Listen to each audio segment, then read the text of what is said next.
lot of people, or in the corporate spaces or in organizations and huge institutions, people often have to learn uh, how to be inclusive and how to accept and embrace diversity.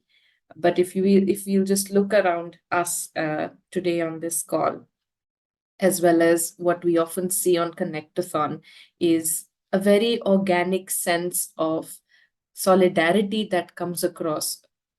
And in those 24 hours where everybody is really committed, and everybody is giving their time and effort, their conscious selves, and their, complete sense of belonging towards that discussion. And it's actually, it takes quite a lot of effort out of everyone, because we do understand that it's for 24 hours. And it's not just with the co-creators and collaborators who are organizing or who are making sure that there's a flow, and that the participants or people and members who are attending the Connectathon feel that, but it's almost like an exchange from them as well that we receive, and we are then driven to the fact that collaboration and the power of coming together like this, without any labels, without any tags of any organizations, without even an individual. It's about the space that we hold, the enabling space that we bring forward.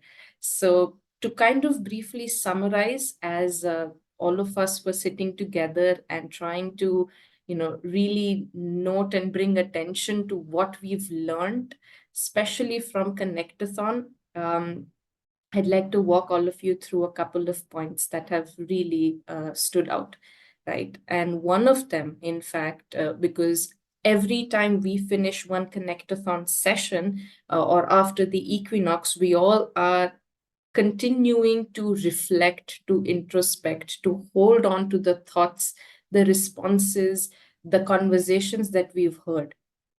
And what we could really see was that there is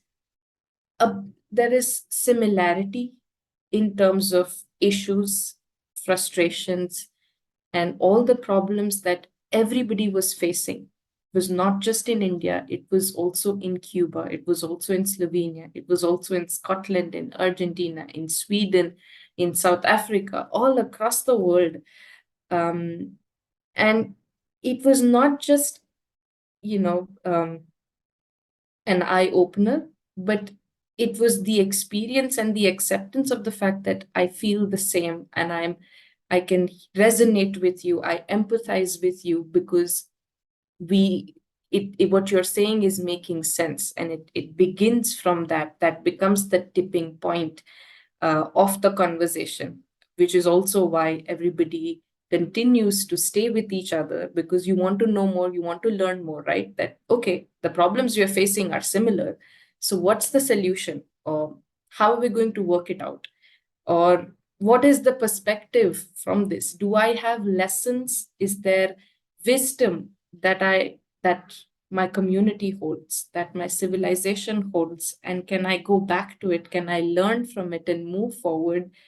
So from that sense of solidarity, that fraternity, we move to a space of introspection, taking a pause. And a lot of times, this has often happened through questions that we've nudged, or people who come across, from the participants, they nudge us with these questions, and we really are left with questions that then motivate us to keep working, keep moving forward. And this has been consistent in all of the editions, in all of the equinox sessions so far. And in fact, just a while ago, Sonia herself shared with us that how, the tipping point for her and for the Slovenia Ecocivilisation wing was the fact that wisdom is something we already had. We had acquired it. It was just somehow sitting in some other part of our brain, probably a lot of dust accumulated over it, and it was just about, sweeping it away. So, and that comes together when you take those 24 hours, when you set aside everything and sit together, right? In fact, within our editions, with the Connectathon, we do incorporate an opening and a closing ceremony along with an equinox hour, where even if it is just coming back to your breath, it was almost as if we sometimes forget how to breathe. And that sense of breath work just brings you back to, oh, this is relevant. I can feel, um, my lungs filling up with air, and it's almost meditative, reconnecting with yourself while being on a virtual platform with people across the world. And it may seem, broken or sometimes disconnected, but it didn't feel like that. Even though we were in our 2D, two-dimensional versions, it didn't feel like that. And collaboration, as Aparna rightly pointed out, and what we do see as a larger outcome of the conversations we are having together, is that it's not always about the end goal or the outcome, but sometimes it's also about the sum of all these little parts who are connecting together, who are coming together. And even if it feels, or it to an external third party who's not involved, it may feel like, oh, but you're just having conversations. What's going to come out of that? And well, a lot comes out of that. We, as you will soon see throughout this session, and as you will hear about Circles, the platform that we are really engaging with, and we are so excited for it to, we are excited in this journey as the platform develops. And it's all of these parts who are coming together, who are not just sharing and connecting, but also acting. And when that transition will happen, it will feel organic, but it happened because we all sat for 24 hours on a certain day, certain time of the year. And those are the lessons that I personally have learned, of course, this year. But they have been resonating for a while, and perhaps I'm just making everyone conscious about them. So it's really an emerging space where there is so much purity in it, that and so much humanity and organic sense of being, that even when there is divergence, or even when there are differences, it doesn't come with a negative emotion or with a negative behavior attached to it, but with a sense of acceptance, with the desire to work through it.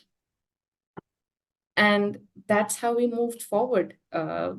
So it really was, I mean, there's so many examples, and I would take up a lot of time if I went into details of that. But yes, a platform and a space where divergence is accepted, and the fact that we have the capacity to solve through them and to move forward. And if a 24-hour space could teach us that, and participants and all of us, believe in that, then I believe Connectathon is not just about discussions. We've already taken so many leaps and steps forward. And we will continue to do so this year as well, on 19th and 20th of March. And it would be wonderful to have this diverse group. And in fact, so many of us are already here. We have Tim, Alexander, Ferial, Violetta, of course. We also have Robert, and all of us work together across various themes, across, bringing out topics that, or conversations and discussions that we know for a fact are pressing. And we keep working towards them with this commitment. So those are, little nuggets that we've learned from Connectathon.